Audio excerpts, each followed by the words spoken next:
if you've built a culture in a company where it's very open and very transparent, people will tell you when they're feeling burnt out. They won't hide it because they know that there won't be any repercussion to them or their position for telling their boss that they're overwhelmed. And we try to tell our employees, we don't know there's problems unless you tell us there are problems. And so we have to know what they are. We don't use the term work-life balance a lot because I don't think it's ever balanced. Like usually one is winning, right?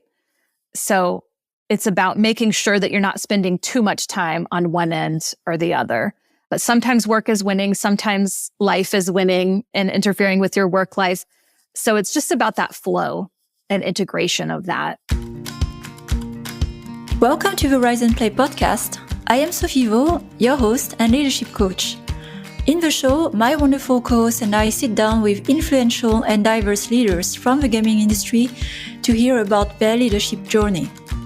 Not the well-polished stories, but the real stories.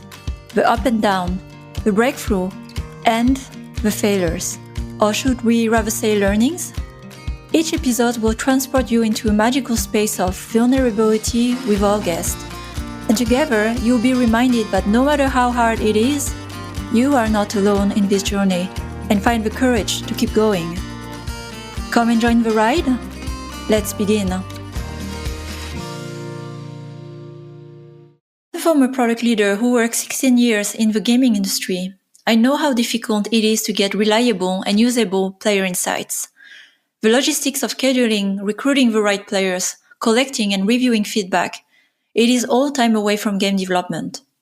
But you know how fundamental it is to test assumptions with your core audience and iterate at a lower cost before marketing an unproven game. I am proud to announce Playtest Cloud as our key partner, as I have believed since day one in the quality of their service and their mission to democratize player research. Playtest Cloud can take the hassle out of organizing game research yourself and delivers results within 48 hours, allowing you to implement changes in time for your release. Having been a long-time user of the platform, it is the industry standard used by top AAA and mobile studios, and now they also support indie developers with special pricing. Working for a year on the wrong game is an expensive mistake, and you can de-risk it now by investing in your player research. Check out the show notes for a free trial and learn more about Playtest Cloud. So welcome to a new episode of Rise and Play. So I'm tuning in today from the countryside of Germany, Berlin, Brandenburg. I'm myself in a retreat space in nature. And I'm super excited to have a special guest today, Kimber Dall from SciPlay. And I'll introduce in a moment before we get straight to the conversation. So short intro here. Kimber Dall is the Senior VP of People at SciPlay, a global mobile games developer and publisher. And her career rose from HR employees number one in a Midwest US startup games company to becoming an industry leader, employing now 1,000 employees over 5 countries.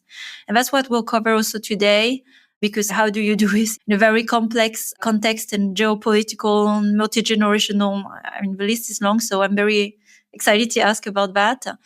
And for the context, also SciPlay is wholly owned by Light & Wonder, a company of 7,000 employees serving the markets of iGaming and social casino. In her role, Kimber oversees her team of 25 people in HR, talent acquisition, learning, talent management, and employee experience, which is more appropriate today to say employee experience than what we used to call like just typical HR. And she also serves on the people capabilities leadership team, D&I council, and as executive sponsor of the Social Impact Committee of Light & Wonder. And previously, maybe we'll not cover that in detail, but Kimber didn't come from games directly and worked for Target Corporation and a digital marketing startup. And we'll talk more about that. And I have to mention, because this is not just about the professional part we cover in the podcast, but Kimber also is a proud mother of 3 very active boys. She spends her spare time as a sports mom and a human Uber. I have to ask about that because I have no idea what that is. I'm not a mother of 3, but I want to honor that because, especially in the people role and big roles, we're not just a professional. So I'm happy to also mention, your other part of life that is very important. So welcome, Kimber, today. So glad to have you with your beautiful setup, colors, rainbows, flowers. Welcome. Thank you. Thank you so much. Yes, I do. I do love colors, and I love supporting our SciPlay, SciPride, ERG with my Pride t-shirt today. So I'm super excited to be here, Sophie, and thank you so much for having me. Yeah, so let's begin with the very start of your career at SciPlay, because it's last time we talked, you celebrated a decade, if I'm correct. A decade. It's something worth celebrating, because I can tell you these days in the industry, it's quite unstable and no one is reaching the number 10 in the same company. It's very difficult. So it is a milestone in itself. And let's travel a bit back to the past. 10 years ago, where were you? So you were not in games. Where was SciPlay when you were joining? What were the needs? So tell us the story. So SciPlay 10 years ago, I joined the company at a time we were about 100 people just in the small Midwestern town of Cedar Falls, Iowa.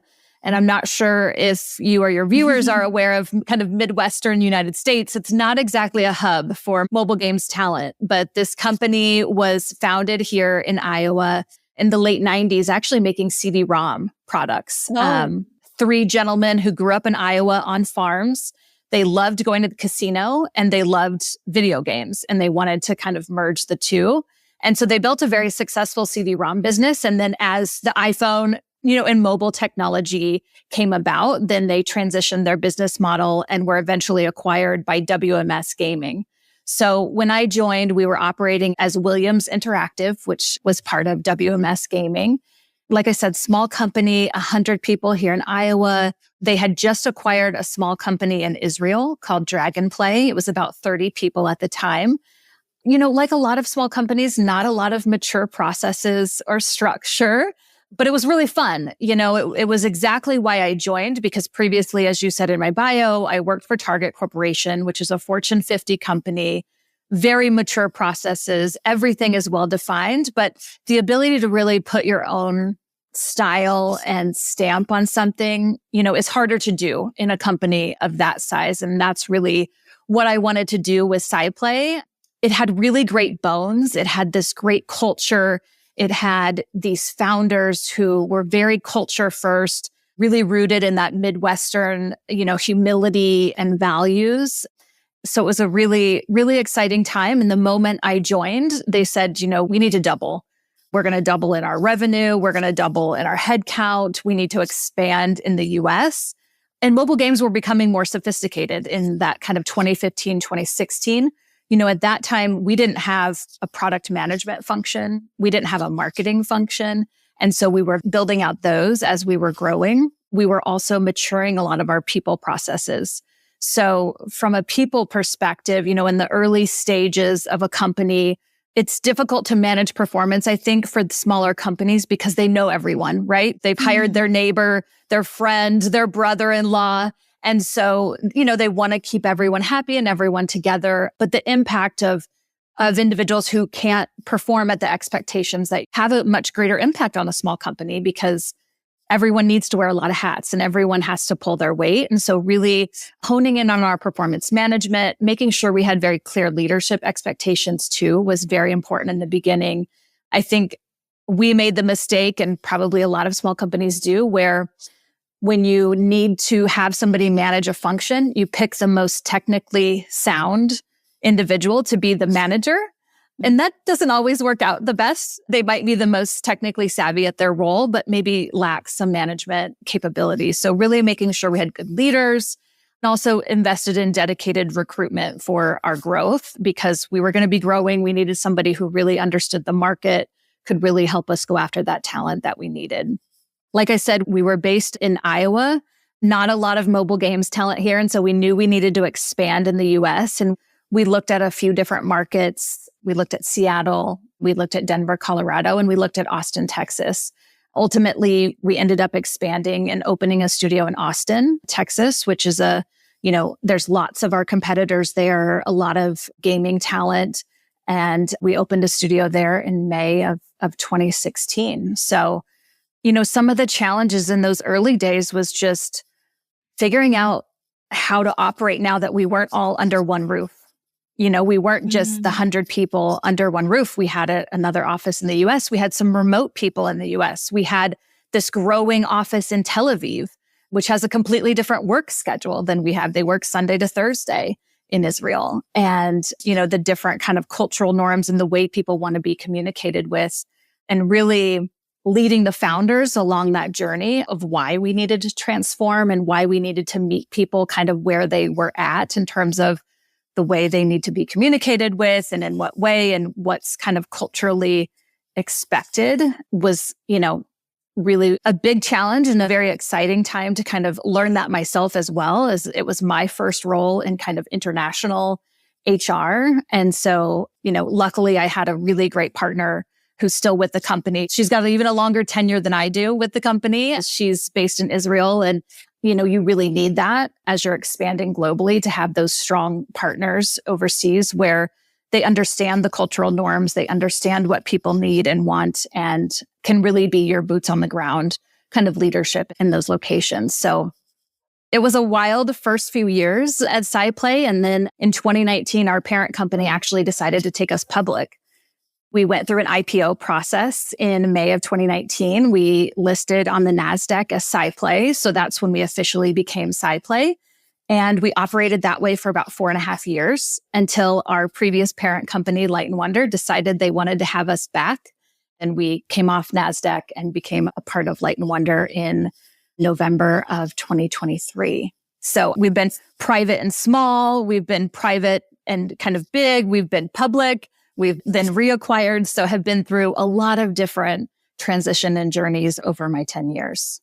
Wow. Okay.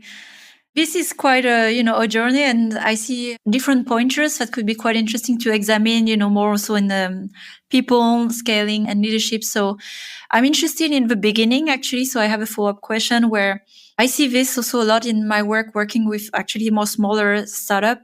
A big point of friction when you are growing as a business into normalizing a bit the performance across the team, and exactly where you have people you've hired by legacy, and then the business is scaling, the expectation with it, and not everyone can rise with the company.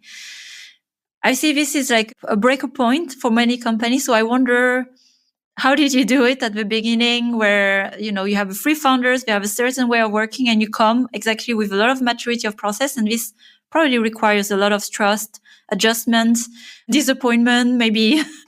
Yeah. So for the listener, how could they survive that phase?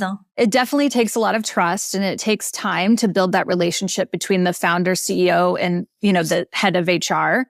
They really need to trust you as the people leader, that what you're telling them is accurate in the way that we need to run our people programs. So, one, you really need to identify what are the expectations that we have of the role itself. So whether it be a product manager, a graphic designer, a UI UX artist, what are the expectations of the role? Those are non-negotiables. Whether you're a legacy employee that has been with the company, that is the founder's brother-in-law, or whether you're a new hire that came in from a competing company, those are the expectations that we have. And we have to enforce those consistently because that's the fair and right thing to do, right? Now that takes time to build up with the founder. I can tell you from my experience, and I love our founder who's no longer with the company, but we still have a really great relationship. I used to have to go talk to him personally about every single person who was maybe struggling to meet those expectations, because we wanted to make sure that we were evaluating all options, that we were looking at maybe there's another role within the company that they could be doing, especially if it's one of these legacy, kind of members that they are very tied to at their core. Having that open communication with the founders and leaders, making sure you have very clear expectations for employees and that you're communicating those expectations, right? That you're giving people an opportunity to rise to the occasion. So kind of that progressive discipline, I think, is really where we found our sweet spot of really being open and honest with the employee, that they're not meeting the expectations. And then, ultimately, if we have to make the decision to part ways, we do so with some salary continuation or something, just to ease the burden of kind of that gap in their employment. So it's still not easy. Even as a large company, you're impacting somebody's, career and their livelihood and their families. And so it's certainly not something to be taken lightly, which is why we try to give every opportunity for people to improve and to rise to that occasion, or to evaluate another team that they might be more successful on. But unfortunately, that's just not always able to be done. And thanks a lot for sharing in such a structured way, because this is really helpful that the listeners can take away a structured process. So it's not by, favoritism or legacy or what, some strange criteria that no one knows about, and having a time period also where you give a feedback, but also for developing or rising exactly with the company and with a clear measurement or expectation. If we are on a line, we continue, and if not, so no one should be surprised, exactly by the moment where we part ways. Right. That's our goal always, is that no one is surprised, when that time comes, that they've been given that feedback clearly and with support of their manager and their HR partner there as well. So that's definitely always the goal. Another question following up on more the scaling of leadership, because you mentioned having opening several studios, and this is like a way of growing and increasing the people size, but then you need more leadership. And I'm even sure in your people's team that increasing leadership, because for those managers who had people where they have to normalize a bit more the performance criteria standard, you need to have leaders who are capable of giving feedback, following. So what was the approach here to train, grow leaders in other countries? Were you hiring them? Were you training them? Or like operating in the US? So what was the whole process? It's really on a case-by-case basis. Sophie, I would tell you, we've done it both ways. We've grown a lot of talent and been very successful growing talent internally at SciPlay, which is something we're all very proud of. That tends to be a model, I would say, that seems more successful for us than hiring the talent from the outside, just because SciPlay has such a unique culture and way of working that somebody who can come in and kind of learn that first as a foundation and grow into that leader. Sometimes when people come in from other companies, there's a bit of retraining that we need to do to make sure they understand our values and our ways of working, because it's not the same as, some of our competitors. When we opened a new studio in the US, one thing that was very successful for us is we relocated a small pod of people, both some in leadership and some individual contributors who were very strong cultural leaders within our Iowa studio, and relocated them to our Austin, Texas studio.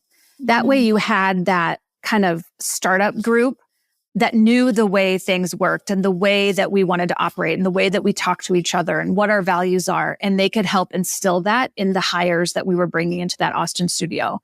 Now, that's harder to do when you're expanding in Turkey, Finland, Ukraine. We've expanded in India. A little harder to send a group over there when you're talking about an international relocation. And so for that, if you're growing through acquisition, it's very important during that due diligence phase to do a very strong talent review, really understand the talent that you're working with, where the gaps might be that, do need to bring someone in from the outside. So we've done it both ways. We've grown talent internally. We've hired talent. I think a mix is the right way to go, because you don't know what you don't know. And you need to bring in people that have different experiences that can infuse that into your organization, but also having some of that historical knowledge and the ways of working within your company of people that have long tenure is also really important. So it can be done both ways, just in a little different context. Yeah, and I can see the challenges as well. Of course, when you have, as you're growing, you absorb new talents that come with, the former cultures where they've worked. And then you mentioned places where there's also very different fundamental ways of working, cultures of work in Turkey. I can imagine as well in India. I've worked in Finland as well. So it's like all those nuances. So blending all of that, it's an adjustment. Which leads me to a question also of culture of company, because this is one that is fascinating, where it's really hard to really understand, verbalize your culture, because everyone is doing the best effort to put it into words. But it's something so ingrained in the behavior, in action. It's all the little things, the things you don't say, the things you don't do day to day. So if you had to describe with the best way you can, of course, but what's so unique to the culture at SciPlay that you could describe? That's a great question. I get asked that a lot, because like every company, we tout our great culture, but we really mean it here. It really is something to be cherished. I think being rooted in that Midwestern founder-led, kind of company really helped us get off to the right start, because culture starts at the top. If your executive team is not emulating those company values and prioritizing the employee experience within those values, it won't resonate as you go further down in the organization. So that's number one, is making sure your executive team is aligned on what the values are. I think our number one core value is our BU core value, which just prioritizes each individual coming into the organization with their unique abilities, strengths, personalities, kind of where they came from, and SciPlay being a place that provides an opportunity for them to thrive, no matter their background. We really want to make sure that we have a very open and honest, transparent culture. So we want people to feel like they can disagree, even with their boss, even with the CEO, with me, that we can have very honest conversations about, the status of the company. And so I would characterize SciPlay as very open, very transparent, and very passionate. We really like to win. When you start small in your small company, you've got to have a lot of people who want to win. They're competitive.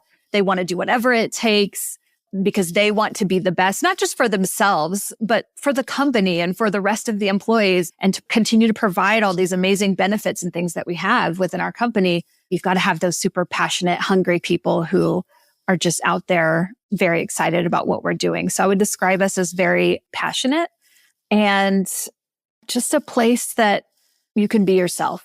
And we respect that. And we measure that on our employee engagement survey in terms of psychological safety is something that we've measured the last few years. And we rate very high, actually over 90% favorable in psychological safety, which makes my HR heart very happy to know that people feel very safe here, especially amidst, we've had geopolitical issues in a couple of the countries we operate in. We've had, political ups and downs in the United States as well, and people on various sides of that coin for sure. Very proud that we've created this environment where people feel very safe and respected and where they can do, their best work. Yeah. The way you talk about your values, it seems like so personal. So I think this is something you can't anyway fake. It's better to verbalize the ones you have and the ones you aspire to, because if they're not there, inherently, it's like the hidden culture that is always an expression of yourself. Yeah, we take it very seriously, and it is very personal. And we don't tolerate people who can't, align to our core values. You can teach someone a new coding language, a new art tool, a better project management way of working. You can't teach people how to be a nice person, in my experience. That either is there or it's not. And so we prioritize hiring good people who want to work hard and do great work and provide them the opportunities to grow if they need more training and development. But at the heart of it, they have to be a good person. Yeah. So a strong focus on culture here. And this is one of the main challenges in hiring, I'd say, like the scientific approach to it. How do you screen that, being a nice person? You can present yourself as best. You can have an amazing test. I'm curious, after 10 years, whether, you don't have to reveal all the secrets, but, It is difficult to do. I think hiring, like a lot of things in life, are part art, part science, right? Sure, you need to vet those technical skills. They have to have a certain level of, expertise in the field that you're hiring them for. On culture fit, especially for leadership positions, we require them to come in person. We've interviewed people, done virtual interviews, and then the last step is they come on site. And they do some on-site interviews, and we probably most of the time take them out to lunch, take them out to dinner, really get to see them in a more relaxed environment and end up turning them away, even though we thought it was a done deal, And so really getting to see people interact in person is very helpful for us in screening them. Asking a lot of situational type questions from their previous experience, like how they handle conflict with a colleague or with a boss, just hearing how they would handle certain situations is very helpful. And then we do rely on reference checks still. It sounds very kind of old school, but those can be very telling. The mobile games industry, while it's big, it's also small. And everyone kind of knows everyone or has heard of people. And so really using your connections to make sure that you're bringing people into your organization that, are not going to be at the detriment of the culture or the values of the company. So we use a few different things, but really getting a lot of face time with people especially if they're going to be in a leadership role, because that's really where, that culture starts. It's an art to actually film, but yeah, you can't fake it when you are on site. It could be simple things like how you talk to the staff of a restaurant, Yes, absolutely. Yeah, how you speak to the office manager who's escorting you to the conference room, and we ask everyone, like, what was your experience? What did you think? It doesn't matter your title, whether you're the facilities manager or the CEO, like we really want to know what they thought. So I think those can be really helpful and really telling. And you mentioned that about the sometimes, of course, complexity and tricky part of geopolitical context. And it's been there, when I trace back, it's like over a decade now. And at the same time, creating psychological safety, because there's a lot going on in the world, not at the moment, but it's been years now, that don't make you feel safe. And I've been in an organization where, you represent different parts of the globe, different political stand. And I give an example of a company, not mentioning the name, but this is an example of attitude where they say, here we discard completely the politics. We don't want to talk about politics at work. And then it's just not a thing. And then you're here for work. Of course, it backfired, because when there are families and relatives dying, it's kind of hard to say like it's not a real thing. So, and I can understand also from a company point of view to not have, hands off and like don't want to be involved. So how have you been navigating this as you have several teams across the world? How are you supporting it? But where are you putting the limits? It's a sensitive topic. So to the extent you can share, I'd appreciate that. Yeah, absolutely. And my heart still goes out to our Ukrainian employees who have been dealing with this for 3 years now. Israel has been over a year. That conflict has been going on. I think first and foremost, we are rooted in our BU core value, which means that we respect the viewpoints of all of our employees, whether that be the side that I stand with or the side that I don't stand with. And so we have to have that respect within an organization, that there are multiple sides and multiple viewpoints, right, of these different conflicts. What we do not tolerate is not being there for our employees.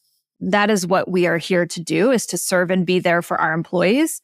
So regardless of the view that you have of the Israeli-Palestinian conflict, we support our Israeli employees. They're side players, and we want them to have a place that's safe, where their children are safe, where they can come to work and not have to worry about having to shelter while they're working.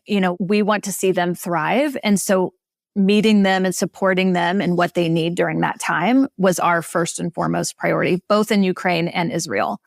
I'm not Ukrainian or Israeli. And so I really needed leaders in those locations to tell me what they needed in that time. I'll give you an example. A few weeks after the October 7th attack, my Israel HR leader, they decided it was time to come back to the office, back to our 3-day in office. And I thought, oh my gosh, this is way too early. Like there's still daily sirens and there's this. And she said, no, like this is what we need. Like this is what people need. This is what will make us feel better in this. And I had to trust that she was right. And she was. Everyone came back to the office. They were so excited to see each other, to have that community again. And part of it was they felt safe doing so. One of the things that's so interesting about these locations that, have lived in this way, it's normal life for them. It's not normal life for you and I, living where we live, but it's normal life. A few weeks after October 7th, the kids were going back to school. People were living their lives and dealing with, the different sirens and missiles and things that come their way. And so part of it is having those leaders, or especially an HR leader who understands the way people kind of think and feel and what will be the right employee experience in that location to really lead you and lead your leadership team through the right course of action. But we publicly expressed our support in our all hands meetings, in emails for both of those locations. We record a lot of videos for them to share with the employees. We just made sure that they felt included, that we understood if they had, downtime at certain periods, because, Ukraine has dealt with kind of rolling power outages and things over the last couple of years. And so just really being there for them, meeting them where they are. And as a company, rooting yourself in your values. We respect everyone. We respect every viewpoint, but we're here for our employees. And the way you talk about it, again, very, again, structured and open, so it's not like that. Sometimes we support, sometimes we don't. So I think that's what also create a feeling of safety. You rely more on, okay, how things work here at SciPlay, and, you have their back. That's something that they can trust. Even if politically, I don't know, there's a misalignment between countries, you're not involved in that sense. Yeah. And even during the conflict, in Israel, our Turkish studio actually shared a message. It's a heavy Muslim country, and they actually sent a message on behalf of the studio to say, hey, we're also here to support you, even though, maybe our country we didn't ask them to do that. That was something the GM in that location and the head of HR really felt passionately about doing because they work together, right? And they still can't visit each other's countries. Like our Israel employees still don't feel safe enough to visit our Turkish studio, but they know that our employees are there to be professional and to work together with them. So it's almost like a culture of people before country or politics. You see, everyone sees each other. And as far as, discouraging or encouraging, political talk within the workplace, I don't want to be the police of what people discuss in the break room or at the coffee station. And if they want to engage in conversation about things going on in our world, I think that's great. We ask that they do it respectfully, and understand that everyone's got different opinions and perspectives. So if they can do that, if it's interfering with the way that we work together, then that's when it becomes a problem. So as long as we can keep it professional and continue to be productive and get done what we need to, people can talk about whatever it is that they like. Yeah. So of course, you're still a workplace as a company, and 100%. So not mixing what the purpose of a company is and work. And I understand that this, in a moment of distress, the lines can be blurred very easily. So again, like setting clear limits of what it is and what is not, the support, and also what is not. Another topic, which is also very much of a reality in people's workplace, is burnout to depression, sometimes diagnosed by, the company. And I was at a game conference. It was a few months ago, and part of a panel, I was asking in the room, we were covering burnout topics and asking who has experienced it or think they are. And then more than half of the room were raising hands, like it was really serious. So, and around me, I see many friends also with work. So I was wondering, how much it is a topic for you, how as people leader, you're approaching it, maybe resources that are helpful for the listeners. Well, it's always a topic in mobile games. Burnout is because, right? I think, first of all, I think you owe it, if you're a mobile games company, you do owe it as you're recruiting people and hiring people to let them know this is a 24/7 business. Our games are live around the world every hour of every day. There are certain positions that if something happens in the evening, on the weekend, someone has to fix it, right? Because every day or every minute that a game is not live, it is costing the company revenue, just to make sure that there's clear expectations coming in. You don't want anyone to think this is a 9-to-5 position. Mobile games companies are very fast, very dynamic, and live 24/7. So I think setting very clear expectations on the front end. Making sure that your managers are having very regular one-on-ones. This was something I demanded when I joined SciPlay 10 years ago, minimum monthly, if not biweekly, one-on-one, door closed with their employee to not only talk about the operational sides of work, but also to spend a few minutes. How are you? How's your family? How are you feeling? What's work been like lately? What are you struggling with? And also making sure you have the right leadership to employee ratios. Because if you've got a manager who's managing 40 people, at one time, they're not going to be able to stay in touch with those employees at the right cadence and at the right depth. And so I think also making sure you have the right HR business partner ratio for the employees that you have. I'm a firm believer that no one HR business partner should be overseeing more than 175 people at a time. I think that's kind of the max. I see in other organizations, one HR is handling 500-600 people. That's not how we've done it within SciPlay. I believe in the HR business partner is a business partner and he is very active with the leaders and with the employees, so they can help kind of identify employees that may be at risk for burnout. Some helpful tools that we've had for a long time, an employee assistance program. This is done through a third party as part of our benefits offering. It's free to employees. They can call and they can get a couple of free counseling sessions, whether it be personal mental health counseling. Maybe it's an issue they're struggling with in their marriage. It can be any topic they want. It's completely private. And then after a couple of sessions, the provider will refer you to somebody in network. So making sure you have good mental health networks within your insurance plans if you're offering, kind of health and wellness insurance. And then we recently, over the last year, did a round of mental health first aid training. So one of our HR business partners in the United States is very passionate about mental health and mental health in the workplace. And she became certified in mental health first aid. And we trained probably 25 US managers on mental health first aid. And it's really how to spot people that are struggling. What are the signs? Oh, they start to show up late to work. They're not as communicative. And then how do you approach that? And also when it reaches a point that's beyond, kind of your help, and when is an emergency? When is it time to, kind of call in a professional? And so that's something that we've offered to our managers as well. But really, it's just about communication and about transparency. And I think if you've built a culture in a company where it's very open and very transparent, people will tell you when they're feeling burnt out. They won't hide it because they know that there won't be any repercussion to them or their position for telling their boss that they're overwhelmed. And we try to tell our employees, we don't know there's problems unless you tell us there are problems. And so we have to know what they are.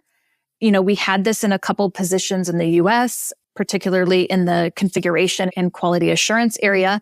And one of our resolutions was to hire a couple of people in India who work the complete opposite work schedule of those in the US that can provide that bandwidth. So our employees in the US can actually go spend time with their families and, not worry about getting a Slack message at 2 a.m. that they need to take care of something. So, getting creative about how you can use your different locations to supplement, to make sure that everyone has, we don't use the term work-life balance a lot because I don't think it's ever balanced. Like usually one is winning, right?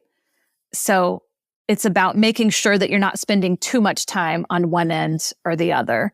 But sometimes work is winning. Sometimes life is winning and interfering with your work life. So I think staying really close to your employees, lots of open communication, mental health benefits, if you can provide that and afford that for your employees, is really important. And this is really important to the, younger generations. They really prioritize mental health and well-being, and offering those as benefits is a really big perk that they really enjoy. Thank you for sharing the exhaustive list of actually quite helpful resources. And I think I'm taking away as well is training, basically the managers, leaders in being also a helper when necessary. It's not part of a primary role, but when you lead and you work with people, you can't discard that, right? So it's evolving the skills, the training for managers, offering private resources for people. And being creative if you have different location to work that round the clock where you don't stretch some people to, make sacrifice exactly on the personal life when you have maybe solutions somewhere else. So it's an evolving topic, and that's great to hear how, again, you've been approaching it in a very systematic way, structured way. I mean, that's what perks of big companies. You see at scale, you have bigger problem, but then this is very helpful for smaller organization to take some bits of it, before they grow to 1,000, to apply already some things. Yeah, you have to put those foundational things in when you're small, because it's much harder once you're 1,000 people to go back and say, oh, transparency is a priority for us now. It needs to be a priority when you're small. And then as you grow, keep evaluating what that looks like and how to do that successfully as you have more locations or you're bigger or, whatever the challenges that you're facing. We all went through COVID 5 years ago, and that was a challenge for all of us. So whatever you're facing, but it's got to be put in when you're small. And so it's so important. And that's why I think it's so important for small companies to really prioritize having a good people person having a good HR partner that can help put some of these foundational things in place and really hold the kind of founders or executive team accountable to making sure we're growing and scaling in a way that upholds those values and culture through the growth. Yeah. So one big note, because I see this is a role also kind of ignored for many companies to maybe minimize the importance of a role, and they're absorbed by one of the founders. And it's a full-time role, especially in the critical size when you have to scale and structure a bit more of this process. And it's takes experience, it's not like something you improvise. So I think here, this is like a big, important one to plan for this as you grow. But I can tell you, like, statistically, unfortunately, this is still a role or intention that is discarded and absorbed by an operational role. And that doesn't end well. That's the only other thing I know. It's important at the early stages. I understand where small companies are and trying to do as much as they can with as little resources as possible. But, a good HR partner will be so valuable to the organization, not only in making sure, you're building the right culture, but also they play an important role of keeping companies out of legal risk because they understand the local and statutory, requirements for hiring, for firing, for, Yes. handling different policies. They can be a great advocate in your workforce planning. They're your link between the finance team who's making sure the revenue and the margins are there, making sure we don't overhire, that we're hiring the right people. There's so many ways you can use an HR partner. It's not just when you need to hire or when you need to fire somebody. Yes. There's so much in the middle that they can be leveraged for and be such a great partner. I strongly encourage it, especially as you start to approach that 50-person mark. You 100% need that. I held a GM role and I was working closely with a people team, and I actually got to appreciate a lot of the work that it was needed exactly to, just the basic things, legal contracts, just to, again, create safety for people and what to expect. I had one last question that was really like burning for me, because I've noticed as well those differences. So you're also working with not only multicultural, generational.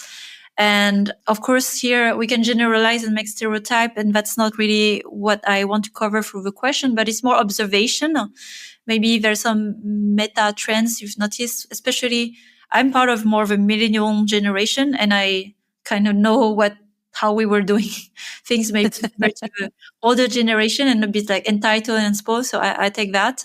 But then I see also with Gen Z, and I don't work with many, but I can see there's some different, expectation. I was curious, what have you observed? And maybe are you intentional about how you approach different generation at work, as you are probably also still hiring young people? I myself am also, I think they call us cuspers. So I'm right. Like, technically, I think I'm a millennial, but I also understand so much of the older generations because I was, born in the early 80s, before technology and before all of that. So definitely can see both sides there. And I think it's really important to have a mix of kind of flexibility and personalization with how you work, because you've got to bridge those gaps between the different generational kind of ways of working and the way that they want to be communicated with, the way they want to be rewarded in terms of incentives, the things that they value in an organization. Your Gen X and your boomers,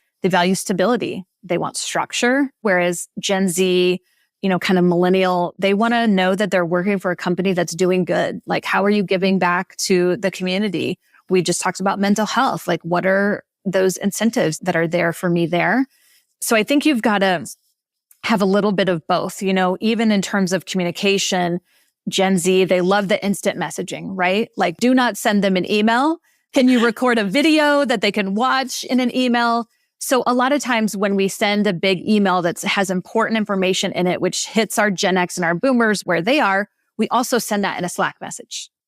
So even though it's double work, we're really only creating the message once, but we're also pushing it out through different avenues that we have. So doing a little bit of both, in terms of feedback, Gen Z needs very frequent feedback. They need to know also, what is the next carrot? What am I going after? They have to have that kind of career progression that is fast. And so making sure you have very individual development plans for them that show them very short increments of okay, hit these, kind of key milestones. And then this is the next thing, making sure you have that good long range for them to view. And then boomers, your Gen X, want skill development and training. So making sure you're working in some of those large scale kind of trainings. They also want a lot of autonomy. So they don't need you to give them frequent feedback every other day. So it's okay to wait until you have that one-on-one with them, bi-weekly or monthly when you have that. Whereas Gen Z, it's better to just give that in the real time and in the moment when it happens. We've placed a lot more emphasis on social impact to hit kind of our Gen Z population because they do want to know that they're working for a company that has a strong moral compass. They think about sustainability. They think about, giving back to the communities in which we live and work. So we've stood up social impact committees in each of our geographic locations to give employees opportunities to volunteer their time or donate financially, and also some causes that we get behind as a company to show them we are thinking about things other than ourselves as the company. Yeah. So, instead of focusing on designing a culture or something around a specific generation, it's more important to build that workplace that's inclusive of all of those things. And I'm also raising 3 kids, 2 of which are teenagers. So I get them to respond to me over Snapchat than text. And I don't like that. And I can sit and complain about that, or I can meet them where they are. Yeah. And so don't hold on too much to what has always been done, like really be open to meeting people where they are as these future generations come into the workplace, because it will evolve 10 more times in my career.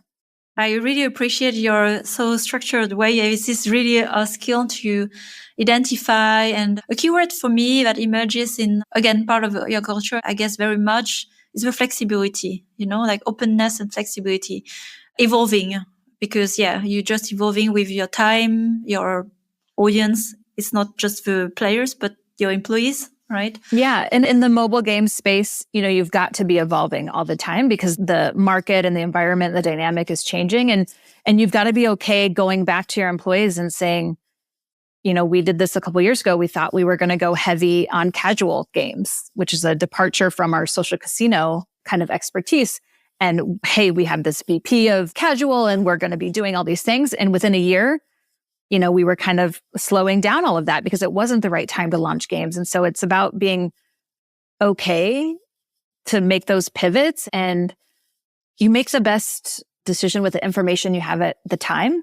And it's okay to go back and say, we have new information and this new information tells us this, and be open and transparent with people. I think they appreciate that and value that when they feel like those decisions aren't just made behind closed doors and, it's a secret. Wow.